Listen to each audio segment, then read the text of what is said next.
In the area of creating a planning app in SAP Analytics Cloud, we recommend that you take a look at the available examples that you can download as business content. These contain common best practices and good presentation methods that you can adopt. In the following sections, we explain best practices using the business content package SAP Operational Workforce Planning. A planning process consists of various phases and steps. For reasons of simplified maintenance and provision, we recommend separating individual steps from one another, and in this context, separation is at the object level. Depending on the scope, you can create individual stories for each planning phase or planning step. However, to provide users with an easy introduction to the planning process, you should create best practices as an entry point for users. This figure shows you what this entry point could look like.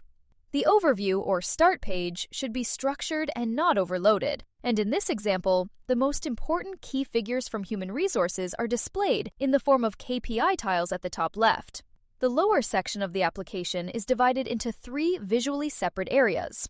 In each area, users of the planning story have the option of jumping to one or more subsequent stories. In this case, users can make the jumps via simple text fields. Instead of the standard functionality for storing hyperlinks and widgets, scripting is used here. A script function is called at the on-click event of the text field in use, and you can see an example of this on the screen. The script creates an empty object of the URL parameter type, and the ID of the story is then taken from a script object that is the target of the jump. The script element is defined with the story's ID when the entry story is started, and URL parameters are then defined and added to the empty object.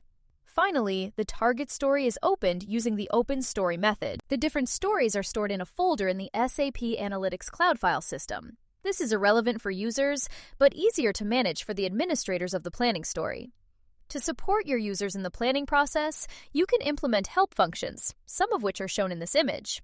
First, we'll look at the sidebar, which is used in every single story of the business content except the entry page. This shows the sidebar in detail.